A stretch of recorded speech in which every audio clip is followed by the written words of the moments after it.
Greetings, my name is Kerry and welcome back to my channel. Today I am bringing you a tag video. I'm really behind the times with this one, but I've been wanting to film it for ages. When I get to the last book on the list, you'll understand why it's taken me so long to get around to it, because I really wanted to talk about the last book on the list. So this tag is the Pride Flag book tag, created by the amazing, excellent and wonderful Common Spence. Go check out his channel. I'll link his original video down below because he talks about the history of the Pride flag and why it's so important. He made this video for Pride Month, which was way back in June, I think. And as I say, I've been meaning to film it for ages, but I was waiting until I'd finished the last book that I'm going to talk about, which if you've been watching my channel, you might already be able to guess what book that is going to be, particularly if you're familiar with the tag. So I do talk a little bit on this channel about how I am a Christian and my faith is really important to me, but I am also an ally to the LGBTQIA+ community, and I want to be better at that. And one of the things I've loved about watching people doing this tag is just the great representation for people in that community, and that is something that has been opening my eyes to ways I can better support people and show them that they're awesome and lovable and that I'm there for them. Right, onto the tag. So the questions are all based on the colours of the Pride flag. So I've tried in this tag to pick, as far as possible, books that have LGBTQIA+ representation. The only one that doesn't, I'll get to, because one of the questions is a bit more personal, and it's only recently that I've been actively trying to read books with LGBTQIA+ representation in them. So question 1, Red Life, a book with a spirited protagonist, a character that gives you life. I had to look back a little bit through some of the books I've read in the past for this one, and then I came across on my Goodreads read list The Marlowe Papers by Barber, which is about Christopher Marlowe, the Elizabethan playwright, and there have been question marks about his sexuality basically forever. And The Marlowe Papers is an epic read.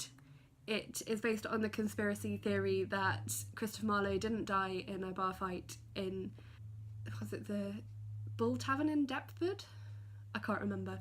But that he actually faked his own death and escaped to the continent, where he continued to write plays which were then published under the name of William Shakespeare.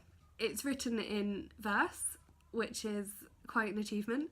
I really enjoyed this book when I read it. It was a couple of years ago, and because, as I say, there's this question mark over Marlowe's sexuality, this book does feature a male-male romance. Christopher Marlowe himself is a very spirited character, as he tries to come to terms with the fact that he's got to now live in exile and have someone else take all the credit for his writing. So if you're into your conspiracy theories, or you're a fan of Shakespeare-related mysteries, or I don't know, if you like that period of history, then you'll probably enjoy this book. The writing style, as I say, it's written in verse, so it takes a little bit of getting used to, but it's definitely worth a read. So question 2, Orange, Healing, a book that made you find a deeper meaning or catharsis in your own life. So this is the only one that doesn't feature LGBTQIA+ representation, because it's, as I say, a more personal question. There was one book I was going to talk about for this, but I realised it's too long ago that I don't remember it well enough to talk about it, and that's called Redeeming Love by Francine Rivers, and I've lent my copy to a friend ages ago and she still got it, and even though she doesn't know about this channel, should she happen to ever come across this video and she's still got that book, please can I have it back, because I really want to reread it. So I picked another book that is on a similar theme, and that is called Love Amid the Ashes by Mesu Andrews. So this is a retelling of a biblical story of a character called Dinah, who is the daughter of Jacob. So if you're familiar with Joseph and his amazing Technicolor Dreamcoat, Jacob and Sons, Dinah is Jacob's daughter. She doesn't get talked about very much. She features in one story in the Bible where, depending on your interpretation, she is either seduced or raped by a noble from a local village to where her family are living. And then her brothers are appalled by this and essentially murder everyone in the village. It's pretty gruesome.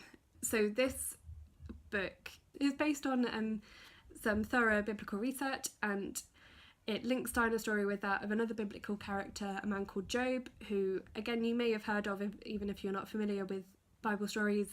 He was a man who was really blessed by God, and then the devil decides to test him, and basically in a couple of days he loses everything. All his family are killed, all his wealth is stolen or destroyed, and his health overnight is lost, and he is then lectured essentially by some of his supposed friends. So this book puts their two stories together, and it is a beautifully written story of finding hope in dark situations. And I've read it twice and I loved it both times, and I'm sure it's a book I'll keep going back to because I just found it very moving. Job is one of my favourite biblical characters anyway. The poetry in that book of the Bible is just beautiful. So, and he's a character I find very relatable because we all go through crap sometimes. So that's it. Yeah, so I found this a really powerful book. Right, next. Question 3, Yellow, Sunshine, a book that fills you with so much joy it can brighten your darkest day.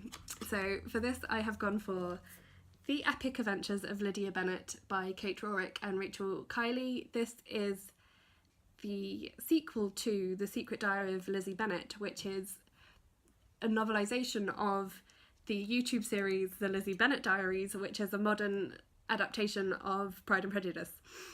So this is set after the events of the Lizzie Bennet Diaries. It is about Lydia and how she comes to terms with the fallout of what happened to her during that story. I won't give spoilers. If you haven't seen it, check it out. It's a brilliant series. Yeah, this book was just... Lydia's character in the web series is so much more developed than in the original Pride and Prejudice. She is very lovable and quirky and fun, and you can see a real relationship between her and her sisters that is not always easy.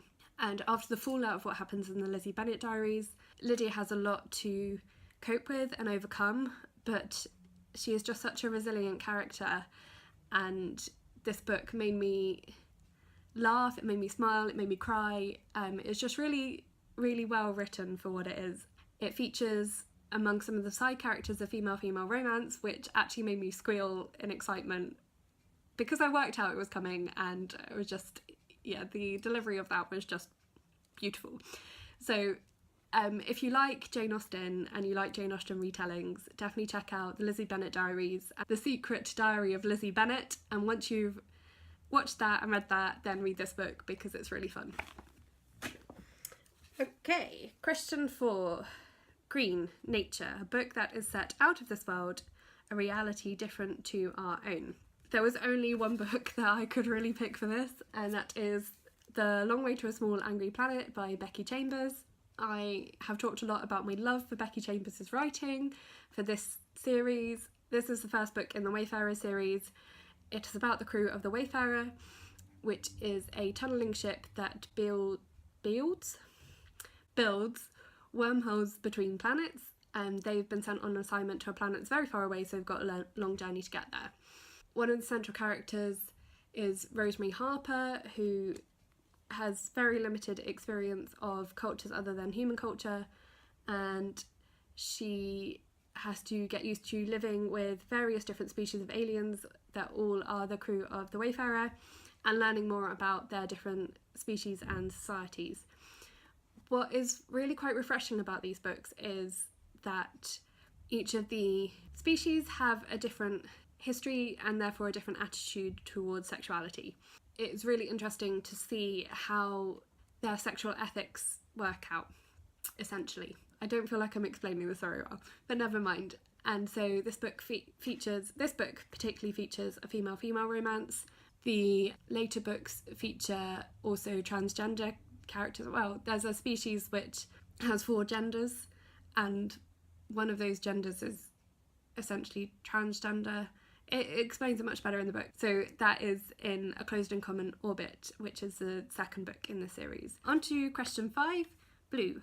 Peace, a book where one of the characters finds peace with a difficult truth. So the book I picked for this is The Heart's Invisible Furies by John Boyne. It is about Cyril Avery, who is a gay man growing up in 20th century Ireland, where the attitude towards homosexuality was not amazing. So it's his journey of trying to come to terms with his identity, trying to find a family of his own because he's been adopted. He doesn't know his family. He's not very well treated by his adoptive family, and trying to essentially find acceptance both from society but also from himself. He has to come to terms with quite a few difficult truths through the course of that book, one of which is the way he has interacted with other people based on his insecurity, based on his fear of how he will be reacted to, if that makes sense. There's a fallout basically from his actions, and he has to come to terms with what has happened and how his decisions have affected other people. But ultimately it's his search for his own identity and his journey to come to terms with that, which is the driving force of the novel. It's a really powerful book, and I did have a full review, spoiler-free review of it a while back, which I'll link below. And finally, question 6, Purple Spirit, a book that deals with LGBTQIA+ themes and religion. So this is the book that held me off from filming this tag because I really wanted to talk about this book, which I've now just finished, and that is Undivided by Vicky Beeching. This one is actually a memoir. All the other books I've talked about have been novels. This is a memoir. I have just filmed a slightly emotional full review of this book, so again I'll link that so you can watch that. So I'm not going to go into loads of detail here because I risk getting very emotional again, but this is Vicky Beeching's memoir. She is a Christian. She had a very successful career as a Christian singer, songwriter, music artist. She often led worship services in churches across the UK and the USA, and in many conferences as well. But the whole time she was struggling with her sexuality. She knew from when she was a teenager that she was gay, which was something that the church did not accept. So she had to keep that hidden to further her career, and it affected her health. And one day she reached breaking point and she realised that she'd have to make a change, and she took the very brave step of coming out, even though that meant her music career was over. It is very powerful. If you are a Christian, you need to read this book so that you can understand what it is like for LGBTQIA+ people, and we need to do better as Christians in being loving towards that community. And if you are in the LGBTQIA+ community and you've been hurt by the church, I want to apologise that you've been treated that way, and I hope you will read this book and find some hope in it. I think Vicky is an amazing person, that she has managed to reconcile her faith and her sexuality, and I think she's so inspiring and so brave. I have so much respect for her. So yeah, I really highly recommend this book. I hope lots of people read it and are challenged by it. That was the Pride Flag book tag. Thanks to Spencer for creating such a fun tag, and thank you everyone for watching. Please let me know if you've read any of these books and what you thought of them. Please have a chat to me down in the comments. Please like this video if you liked it, subscribe if you haven't, follow me on my social media. The links for those will be below. And yeah, and that's it from me today. I will talk to you again soon. Bye!